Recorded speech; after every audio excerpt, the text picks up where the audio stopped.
Hello दोस्तों, कैसे हैं आप सभी लोग। हमारे YouTube channel the history app पे आपका स्वागत है।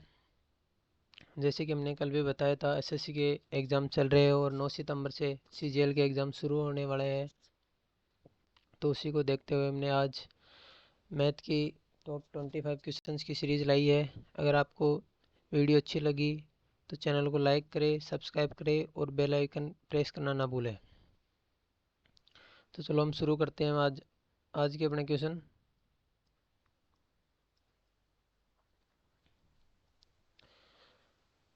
अपना पहला क्वेश्चन है,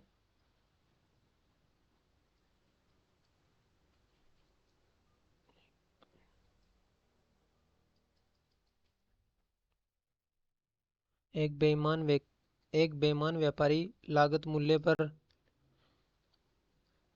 12.5% की हानि पर माल बेचता है, लेकिन 36 ग्राम के बजाय 28 ग्राम वजन का उपयोग करता है। उनका लाभ या हानि प्रतिशत क्या है। तो हमें इसमें प्रॉफिट या लॉस ज्ञात करना है। तो हम शुरू करते हैं। 12.5% हानि, तो 12.5% की फ्रैक्शन वैल्यू है 1/8। मतलब हानि है तो यहाँ 8 रुपए की वस्तु 7 में बेचता है ये। तो अपना सीपी हो जाएगा 8 और एसपी हो जाएगा 7। वही बात करें हम, इसमें 36 ग्राम के बजाय 28 ग्राम का वजन उपयोग करता है, तो यहाँ अपना सीपी हो जाएगा 28 ग्राम और एसपी हो जाएगा 36 ग्राम। इसका भी हम रेशियो ले लेते हैं। 4 से कट जाएगा ये 7 और 4 से ये 9, तो अपना नया सीपी आ गया 7 और एसपी आ गया 9।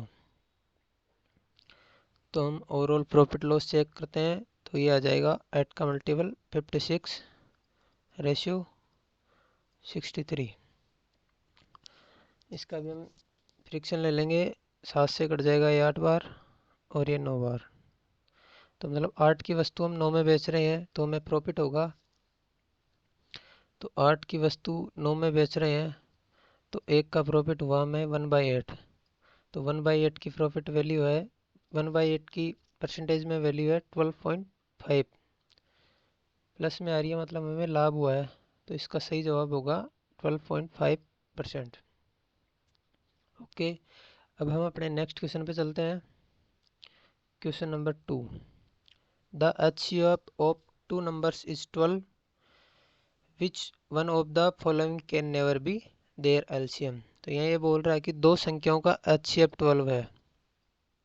HCF दे रखा है हमको, निम्नलिखित में से कौन सा LCM कभी भी नहीं हो सकता। LCM तो हमने माना वो दो संख्याएं x और y है, तो हमारा LCM होता है HCF इंटू एक्स वाई। मतलब जो भी संख्या होती है फर्स्ट सेकंड जो भी होती है उनका मल्टीपल होता है एलसीएम।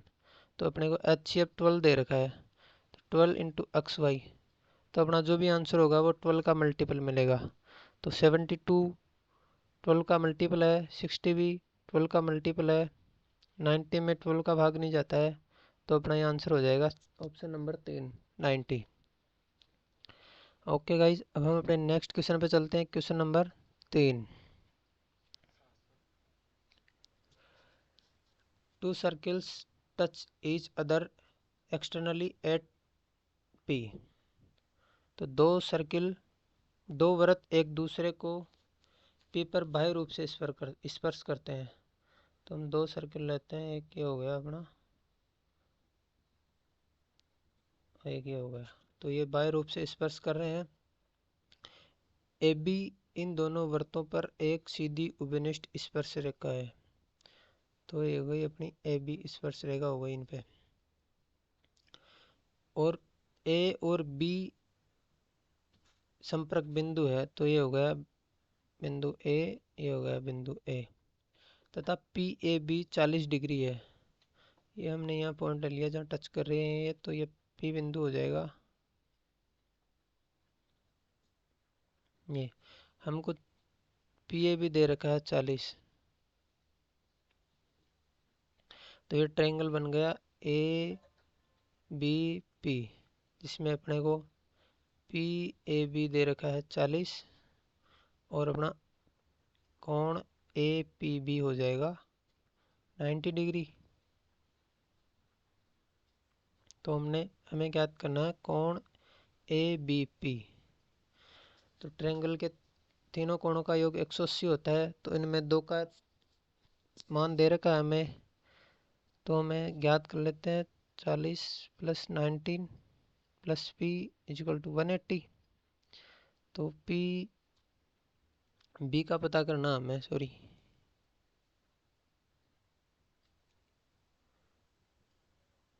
तो बी आ जाएगा 180 माइनस 130 इजिकल टू 50। तो 50 डिग्री अपने क्वेश्चन का आंसर आएगा ऑप्शन नंबर 3। ओके, अब हम अपने नेक्स्ट क्वेश्चन पे चलते हैं, question number 4। The mean proportion of 169 and 144। तो दो संख्याओं का मीन निकालने के लिए हम फॉर्मूला है रूट ए बी। तो पहली संख्या है अपनी 169 इंटू 144, इन दोनों का रूट लेते हैं। तो 169 है 13 का वर्ग और 144 है 12 का वर्ग। तो इन दोनों का मल्टीपल आ जाएगा अपना मीन प्रोपोर्शन। तो इन दोनों का मल्टीपल हो जाएगा 156। ऑप्शन नंबर 1 अपना ठीक आंसर हो जाएगा। अब हम चलते हैं अपने नेक्स्ट क्वेश्चन पे। The length and breadth of a rectangle are increase by 8% and 5%। एक आयत की लंबाई और चौड़ाई क्रम से 8% और 5% की वृद्धि होती है। तो 8% की फ्रिक्शन वैल्यू हो जाएगी अपने 8/100 2/25। तो ये 25 से 27 हो जाती है लंबाई। और वही बात करें हम चौड़ाई की, तो चौड़ाई 5% बढ़ती है, तो 5% की फ्रिक्शन वैल्यू है 1/20। तो ये 20 से 21 हो जाती है। तो हम ज्ञात करना कि आयत का क्षेत्रफल में कितने प्रतिशत बढ़ जाता है। तो आयत यहाँ लिख लेते हैं हम ओल्ड वैल्यू, यहाँ लिख लेते हैं न्यू। तो ओल्ड है, लेंथ हो गई 25 से 27 और विड्थ हो गई 20 से 21। तो आयत का क्षेत्रफल का सूत्र है एल इंटू बी। तो ये हो जाएगा अपना 500 और ये हो जाएगा 7 56 567। तो अपना कितना बढ़ गया इस पे 67, 500 पे 67 इंक्रीज हुआ है।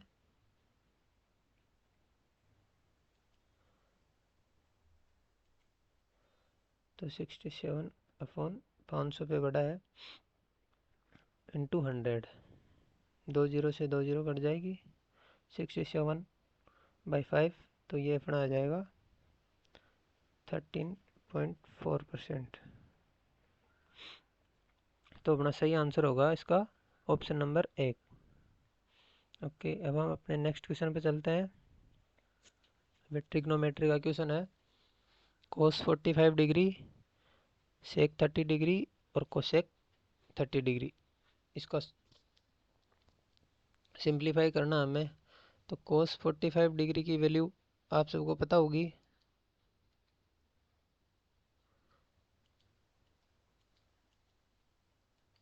कोस 45 की वैल्यू है √3/2 और सेक 30 डिग्री की वैल्यू है,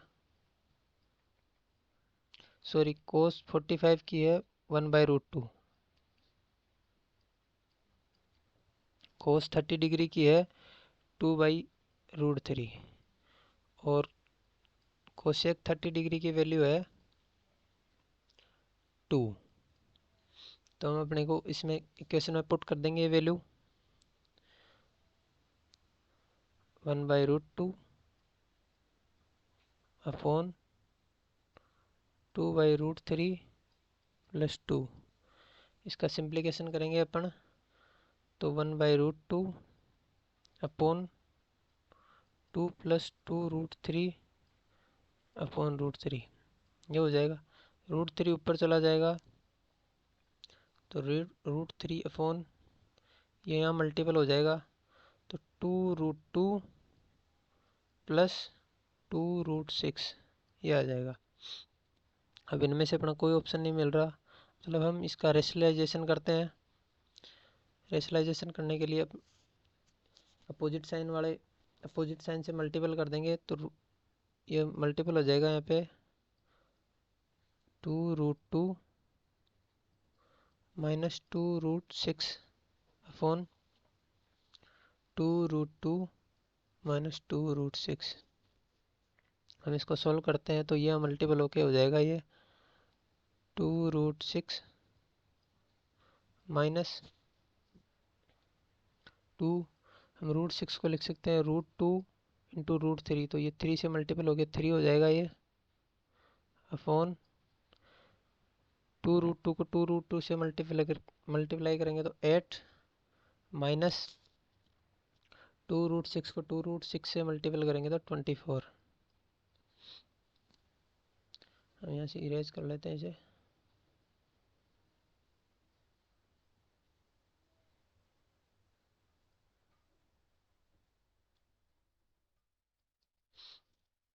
तो यहाँ अपने इसमें 2 कॉमन आ जाएगा, 2√6 माइनस 3√2 अपॉन -16। तो इसको ऊपर वाला साइन चेंज कर लेते हैं हम, तो ये हो जाएगा 3√2, 2 से ये 8 बार कट जाएगा, 3√2 माइनस √6 अपॉन 8। तो ये अपना ऑप्शन देखते हैं कौन सा है, 3√2 माइनस 6, ऑप्शन नंबर 3 ही हो जाएगा सही। अब हम अपने नेक्स्ट क्वेश्चन पे चलते हैं। क्वेश्चन नंबर 7, निम्नलिखित में से कौन सी संख्या 49 की पावर 15 माइनस 1 का डिविजिबल है। तो ये जो अपना होता है इसमें a की पावर n माइनस बी की पावर n के फॉर्म में लिख सकते हैं। तो a की पावर n माइनस बी की पावर n का ऑलवेज एक फैक्टर होता है a माइनस बी। तो यहाँ a ये है, b है ये, 49 माइनस 1 करेंगे तो 48 आ जाएगा। तो इस यहाँ अपने 48 एक फैक्टर आ जाएगा, तो ऑप्शन 3 इसका सही जवाब होगा। हम अपने नेक्स्ट क्वेश्चन पे चलते हैं। Question number 8, in a 1500 metre race Anil beats Bakul by 150 metre and in the same race Bakul beats Charles by 75 meter. By what distance does Anil beat Charles? यहाँ कह रहा है कि 1500 मीटर की दौड़ में अनिल बकुल को 150 मीटर से हराता है, और उसी दौड़ मतलब 1500 मीटर की दौड़ में ही बकुल चार्ल्स को 75 मीटर से हराता है। अनिल चार्ल्स को कितनी दूरी से हराता है। तो यहाँ हम लिख लेते हैं अनिल का ए, बकुल, अनिल 1500 मीटर दौड़ता है तो बकुल को 150 मीटर से हराता है, मतलब 1500 में से 150 माइनस करेंगे तो बकुल 1350 मीटर ही दौड़ता है। इसका रेशियो ले लेंगे हम, 0 से 0 कट जाएगा, 15 से ये 10 बार और ये 9 बार। तो अनिल और बकुल का रेशियो आ गया 10:9। हम बात करते हैं बकुल और चार्ल्स की। तो वहीं बकुल 1500 मीटर दौड़ता है और चार्ल्स को 75 मीटर से हराता है, तो 1425 आएगा यहाँ पे। इसका रेशियो ले लेते हैं हम,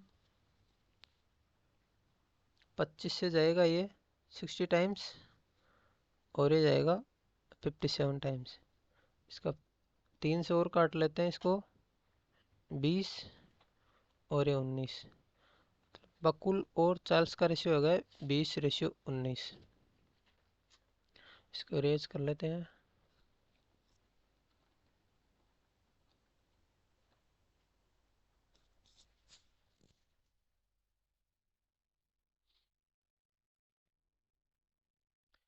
अब हम तीनों का रेशियो लेते हैं, ए बी सी।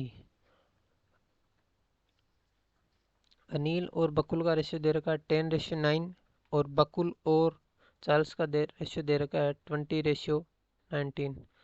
रेशियो को सेम कर लेते हैं हम। रेशियो को सेम करने के लिए यहाँ से यहाँ मल्टीपल कर देंगे तो ये हो जाएगा 200, यहाँ से यहाँ मल्टीपल कर देंगे 180 और 9 को 19 से मल्टीपल कर देंगे तो 171। ये हो गया। अब अपने को बकुल 1500 मीटर दौड़ता है, 1500 मीटर की वैल्यू दे रखी है इसमें 200, तो ये 200 आ जाएगा 0.75 मल्टीपल आ जाएगा 7.5 टाइम्स। तो हमें चार्ल्स का निकालना, तो चार्ल्स को इसको 7.5 से मल्टीपल करेंगे तो यहाँ आएगा 171 मल्टीपल बाई 7.5, तो इसका मल्टीपल आएगा अपने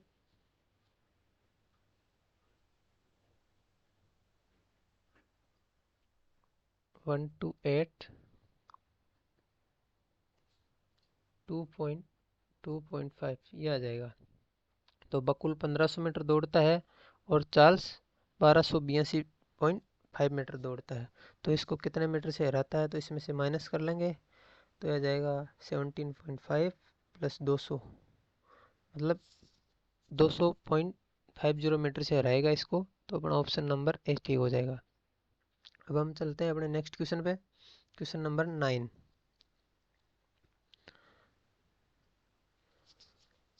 अपने कंपाउंड सिंपल इंटरेस्ट का क्वेश्चन है ये। 2500 रुपये को 8 वर्षों के लिए प्रतिवर्ष साधारण ब्याज की दर से निवेश करने पर परिपक्वता पर 3725 रुपये की राशि प्राप्त होती है। प्रतिवर्ष भुगतान की जाने वाली साधारण ब्याज दर क्या है? हमें इसमें रेट पता करनी है।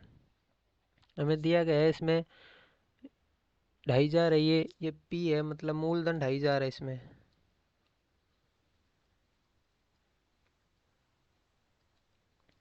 वही बात करें हमें मिश्र धन की, तो ये हमें दिया गया है, अमाउंट दिया गया है 3725। तो इसका ऐसा ही निकालने का फॉर्मूला है ए माइनस पी। तो 3725 में से 3725 माइनस 2500, तो ये आ जाएगा अपना, माइनस करते हैं 2500 5 2 7 725 725 नहीं आएगा, 3700 है यहाँ पे, सॉरी 1 1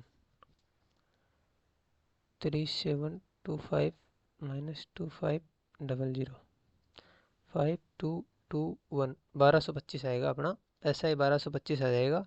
इसको इरेज कर लेते हैं हम। एस आई का फॉर्मूला है S I is equal to P R T upon 100। तो एस आई अपना आ गया 1225 इज इक्वल टू पी दे रखा है अपने को 2500 इंटू रेट पता करनी है, टाइम 8 वर्ष दे रखा है, अपॉन 100। 2 जीरो से 2 जीरो कट जाएगी, 25 से इसको काट लेंगे, 25 चौक 100, 225, 25 नाम का 225। तो अपन अब करते हैं अपना, ये रेट आ जाएगी 49/8। तो इसको सॉल्व करेंगे तो 8 चिंग 48, 1/8 125%। तो अपना ऑप्शन नंबर बी इसका राइट आंसर होगा। अब चलते हैं अपने नेक्स्ट क्वेश्चन पे, question number 10। The following table shows the number of pages printed by 3 printers during 3 days। निम्न तालिका 3 दिनों के दौरान तीन प्रिंटरों मुद्रित पृष्ठों की संख्या दर्शाती है। तो हमें क्या पता करना है इसमें, 3 दिनों के दौरान प्रिंटर जेड द्वारा मुद्रित पृष्ठों की औसत संख्या ज्ञात करनी है। मतलब हमें एक ही प्रिंटर का औसत निकालना है। तो औसत निकालने के लिए हमें तीनों संख्याओं को ऐड करना है और इसमें 3 से डिवाइड करना है।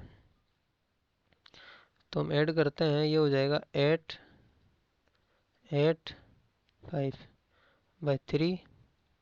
ये हो जाएगा अपना 196। तो अपना सही आंसर होगा 196, ऑप्शन नंबर ए। हम नेक्स्ट क्वेश्चन पे चलते हैं। नेक्स्ट क्वेश्चन है अपना, the batting average for 27 innings of a cricket player is 47 runs. His highest score is an innings exceeds his lowest score by 157 runs. If these two innings are excluded, the average score of the remaining 25 innings is 42 runs. Find the highest score is in an innings. Hindi में बात करते हैं। एक cricket खिलाड़ी की 27 पारियों का बल्लेबाजी औसत 47 रन है। एक पारी का उच्चतम स्कोर उसके न्यूनतम स्कोर से 157 अधिक है। मतलब हमें हाईएस्ट और लोवेस्ट का डिफरेंस दे रखा है 157।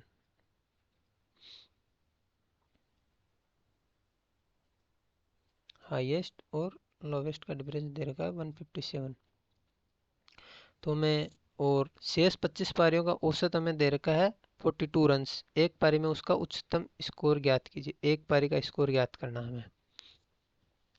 तो हमें बात करते हैं 27 पारियों को औसत निकालने के लिए हमें x1 माना 27 पारी है, x1 x2, तो ये हो जाएगा x27 तक बाई 27 इज इक्वल टू 47।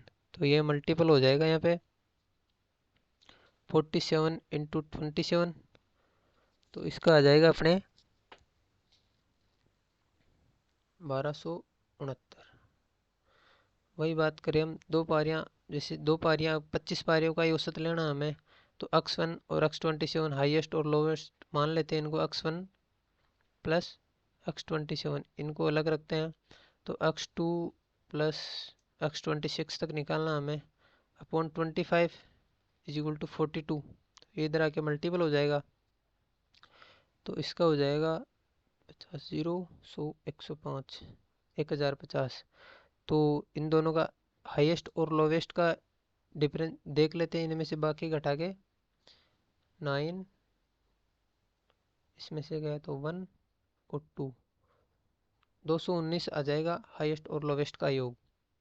और हमें इसका डिफरेंस दे रखा हाईएस्ट और लोवेस्ट का।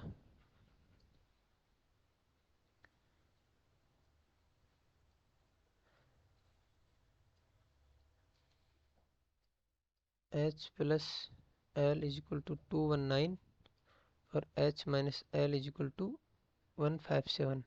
तो हमें उच्चतम स्कोर ज्ञात करना है, तो इसको ऐड कर देंगे, तो ये हो जाएगा 2h इज इक्वल टू 6636 157।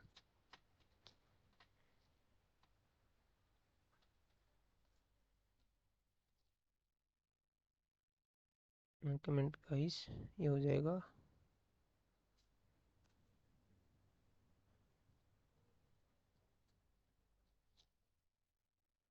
तो इसको डिवाइड करेंगे हम 176 होगा ये, 2 से डिवाइड करेंगे तो ये हो जाएगा 188।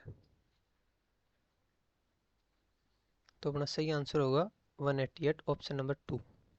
अब हम चलते हैं अपने नेक्स्ट क्वेश्चन पे। P and Q can complete a project in 15 days and 10 days respectively. P और Q किसी काम को 15 और 10 दिन में करते हैं। तो P किसी काम को 15 दिन में करता है और Q किसी काम को 10 दिन में करता है। उन्होंने एक साथ काम करना शुरू किया, लेकिन दो दिन बाद Q को काम छोड़ना पड़ा और P ने अकेले ही बचा हुआ काम पूरा किया। पूरा काम कितने दिनों में पूरा हुआ? तो माना हमने पूरा काम 30, दोनों का एलसीएम ले लिया, तो P 15 काम 30 दिन में करेगा तो एक दिन में कितने काम करेगा? 2 काम। और वहीं Q 10 काम 30 दिन में करेगा तो एक दिन में कितना काम करेगा? 3 काम। तो ये 2 की एफिशिएंसी से काम करेगा और ये 3 की एफिशिएंसी से काम करेगा। अब हम आगे चलते हैं। दोनों एक साथ काम करना शुरू करते हैं। दोनों एक साथ काम करेंगे तो 5 की एफिशिएंसी करेंगे और दोनों ने 2 दिन तक काम किया, तो 2 दिन में उन्होंने 10 काम कर लिया। अब शेष काम कितना बचा? 20 काम बच गया। 20 काम को पी अकेले कितने दिन में करेगा? तो पी की एफिशिएंसी क्या है? 2। तो P2 की एफिशिएंसी 20 काम करेगा 10 दिन में। तो 2 दिन तो ये और 10 दिन ये, 12 दिन अपना आंसर आ जाएगा। 12 दिन में ये पूरा काम होगा। हम अपने नेक्स्ट क्वेश्चन पे चलते हैं। नीचे दिए गए वर्त चित्र में 8 स्कूलों के लड़कों की संख्या को दर्शाता है। इन सभी 8 स्कूलों में लड़कों की कुल संख्या 5000 है। एक विशिष्ट स्कूल में लड़कों की संख्या को इन सभी 8 स्कूलों में लड़कों की कुल संख्या के प्रतिशत के रूप में दर्शाता है। तो हमें इसमें क्या फाइंड करना है?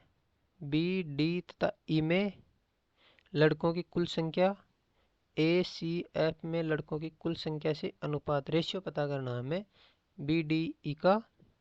तो बी का यहाँ हमें दे रखा है 4%, 4 प्लस डी का दे रखा है हमें 25% और ई 13%।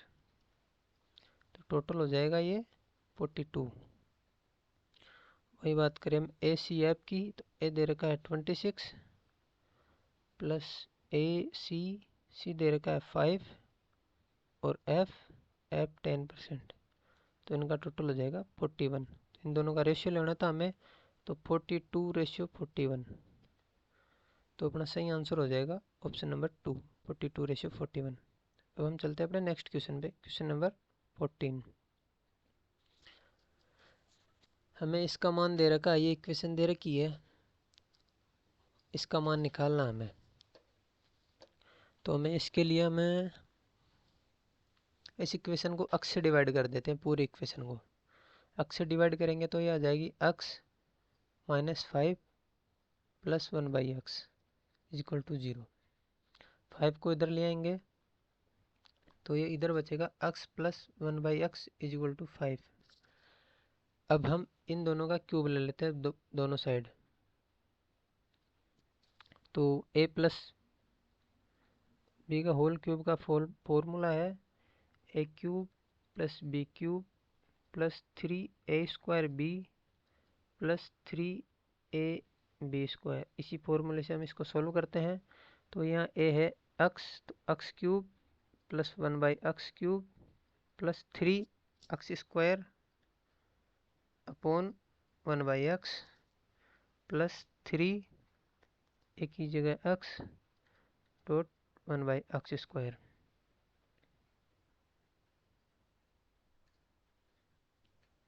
x से x कैंसिल हो जाएगा, यहाँ पे एक x से x यहाँ पे कैंसिल हो जाएगा। तो ये हो गया अपने x³ और इधर आ जाएगा 5 का क्यूब 125।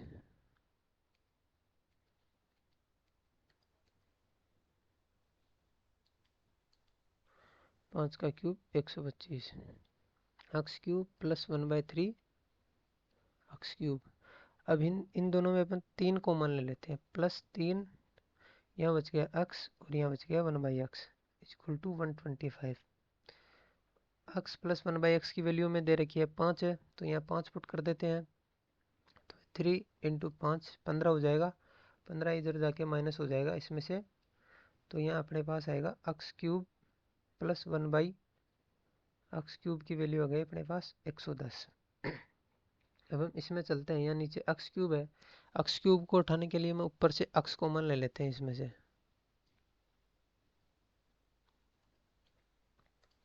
इसको इरेज कर देते हैं पूरे को।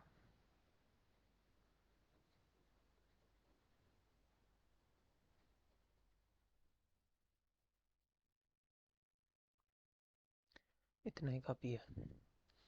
तो इसमें से x³ कॉमन लेंगे तो x³, तो यहाँ बचेगा x³ plus x² plus 1/x। Guys यहाँ पे क्वेश्चन में मिस्टेक है, यहाँ पे x की पावर 4 आएगा, इसमें x की पावर 4 आएगा 5 की जगह, यहाँ क्वेश्चन में मिस्टेक है। तो यहाँ बचेगा अपने पास x 1/x plus 1/x³, 1/5x³। x³ से x³ कैंसिल हो जाएगा, तो हम इसको और इसको एक जगह लिख लेते हैं, x³ plus 1/x³ plus x plus 1/x upon 5।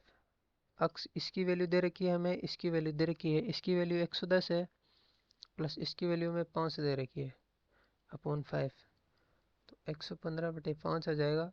तो ये इसका आंसर आ जाएगा 23। तो हमारा ऑप्शन नंबर 3 सही हो जाएगा। अब हम चलते हैं नेक्स्ट क्वेश्चन पे। अपना नेक्स्ट क्वेश्चन है, in a right angle triangle, right angle समकोण त्रिभुज में PQR, right angle at Q, the length of the side PR is 17 units, length of the base QR is 8 units and length of the side PR is 15 units. If PRQ is equal to theta, then sin theta plus cos theta। हमें इसकी value पता करनी है। हमें एक समकोण त्रिभुज दिया गया है, समकोण त्रिभुज बना लेते हैं हम। समकोण त्रिभुज जो Q पर समकोण है, तो ये Q, इसको P ले लेते हैं, इसको PQR ले लेते हैं। हमें दिया गया है PR की लंबाई, P पे थीटा है, ये यहाँ पे थीटा है। PR की लंबाई में 17 दे रखी है, बेस QR की वैल्यू में 8 दे रखी है, PQ की वैल्यू में 15 दे रखी है। तो ये थीटा के सामने की भुजा लंब हो गई, ये आधार हो गया बेस, और ये कर्ण हो गया इसमें। तो साइन थीटा की वैल्यू होती है लंब अपॉन कर्ण, तो यहाँ आ जाएगा 8/15 प्लस कोस थीटा की 15/17, सॉरी यहाँ पे 17 आएगा, प्लस 17, 15/8 23/17। तो अपना ऑप्शन नंबर कौन सा है, ऑप्शन नंबर 2 सही हो जाएगा इसमें। अब हम चलते हैं अपने नेक्स्ट क्वेश्चन पे, क्वेश्चन नंबर 16। तो ये भी सिंप्लीकेशन का है, इसमें हमें k की वैल्यू फाइंड करनी है।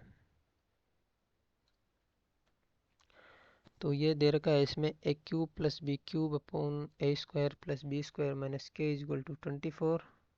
तो इसमें a³ माइनस b³ की आइडेंटिटी लग रही है, तो a³ प्लस b³ की आइडेंटिटी है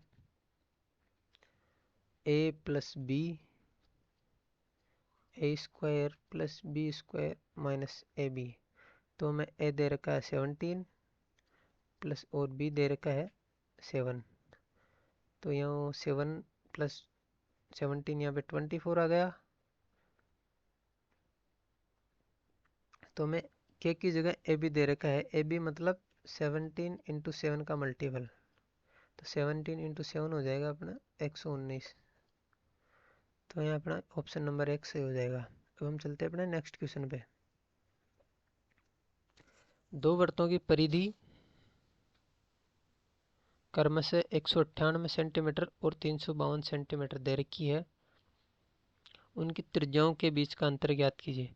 तो वृत्त की परिधि होती है 2πr, 2πr हमें 2πr छोटे ले लेते हैं हम, इसके दे रखा है 198 centimetre,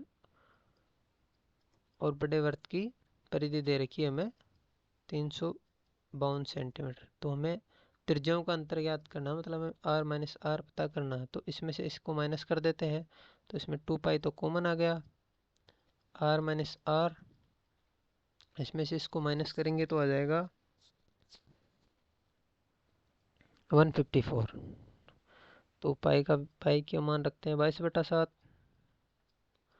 r minus 7 is equal to 154। 22 से ये 7 बार चला जाएगा, तो r माइनस r ये इधर मल्टीपल हो जाएगा 49/2, 49/2 होता है 24.5 सेंटीमीटर। तो अपना ऑप्शन नंबर 1 ठीक हो जाएगा इसमें। ठीक है, अब हम अपने नेक्स्ट क्वेश्चन पे चलते हैं, क्वेश्चन नंबर 18। एक वृत्त की त्रिज्या 10 सेंटीमीटर है, इस वृत्त के केंद्र पर जीवा AB द्वारा बनाया गया कोण 60 डिग्री है, इस जीवा की लंबाई क्या है। हमें जीवा की लंबाई, कोण की लंबाई पता करनी है। तो हम यहाँ एक सर्कल ड्रॉ करते हैं, इधर बना लेते हैं सर्कल ड्रॉ। तो इसमें हमें कोड दे रखी है एक, इस वृत्त के केंद्र पर जीवा द्वारा, केंद्र पर ये जीवा से 60 डिग्री का कोण बनाया जा रहा है, यहाँ से यहाँ पे 60 डिग्री का कोण। हम इसको यहाँ से यहाँ परपेंडिकुलर डालते हैं तो हो जाएगा 90 डिग्री। हमें इसकी रेडियस दे रखी है 10 मीटर, 10 सेंटीमीटर।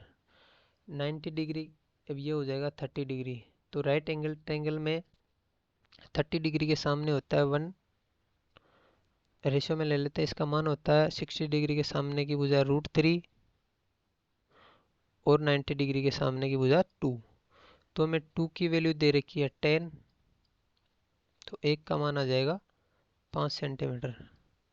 तो हमें कोड जीवा की लंबाई पता करनी है, तो ये आधी है, इधर ही सेम सेम एक इधर है, तो 1 और 1 2, तो 2 की वैल्यू आ जाएगी 2 × 5 = 10 सेंटीमीटर। तो अपना ऑप्शन नंबर 4 इसका राइट आंसर होगा।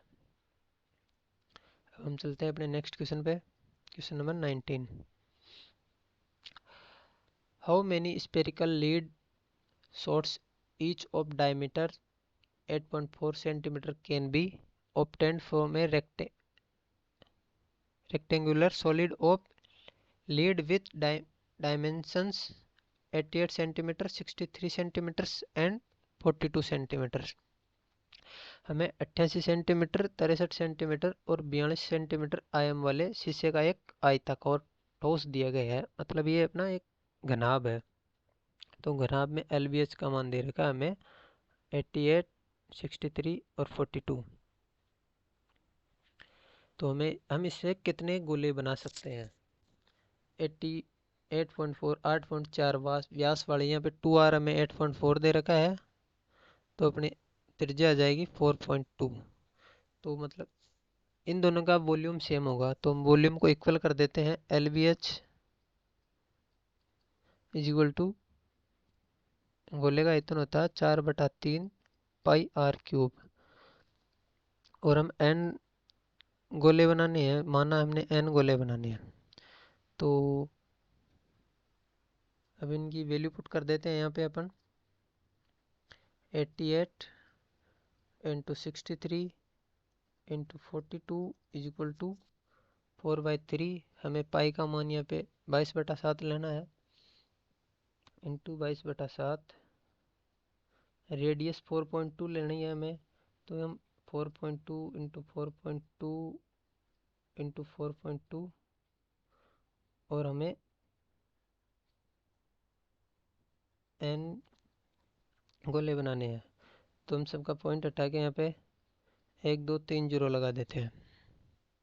अब इसको सोल्व करते हैं। 42 से 42 कैंसिल हो जाएगा। वही बात करें हम, यहाँ पे 22 आएगा। 22 × 4 88, 88 से 88 कैंसिल हो जाएगा।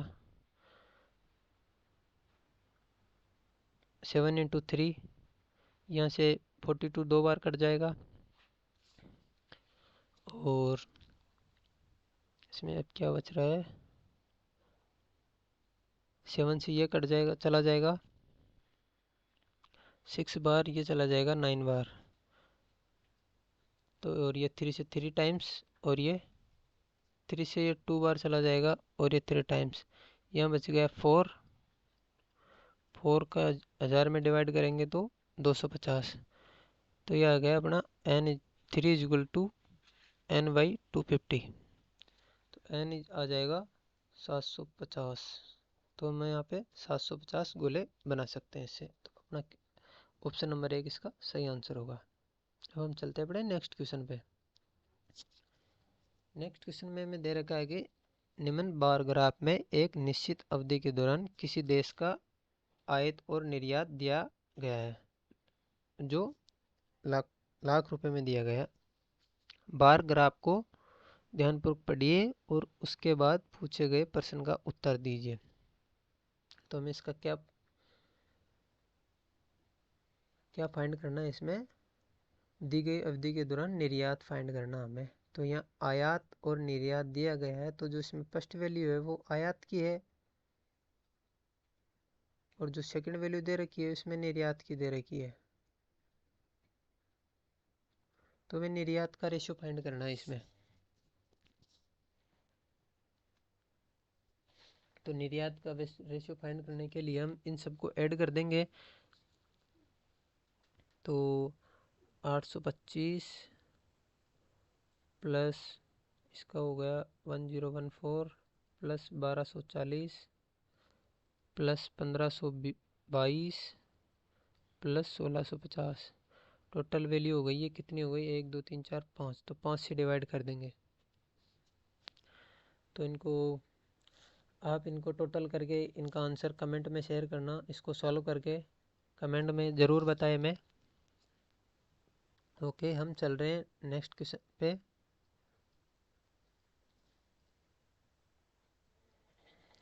The value of ten square theta plus coat square theta minus cos square theta. तो हम इसका डायरेक्ट आंसर दे रखा तो हम ऑप्शन से चेक कर सकते हैं, या फिर ऐसे इसमें वैल्यू पुटिंग मेथड यूज़ करके हम इसका आंसर पता कर सकते हैं। तो इसके लिए हम थीटा इजगुल टू 45 रख के देखते हैं। तो 1045 की वैल्यू होती है 1 प्लस कोट 45 का भी 1 होती है वैल्यू, माइनस कोस 45 की वैल्यू होती है 2, तो 2 का स्क्वायर हो जाएगा 4।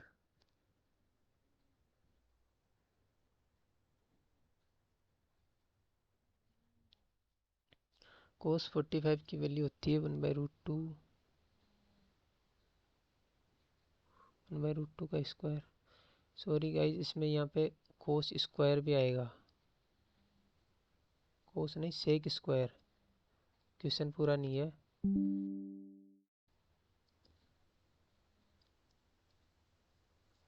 सेक स्क्वायर आएगा तो इसकी वैल्यू है √2, √2 का स्क्वायर 2, और यही सेक स्क्वायर का 2, तो 2 2 4, 2 - 4 इजल टू -2 आंसर आएगा इसका।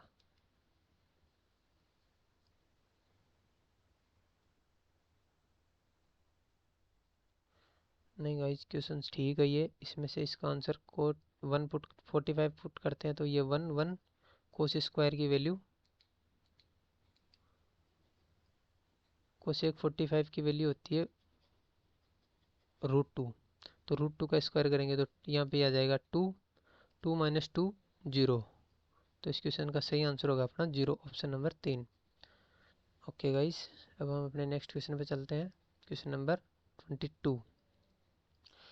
In the triangle ABC, AB is equal to 12 cm and AC is equal to 10 cm। अब अपने एक ट्रायंगल बना लेते हैं, ट्रायंगल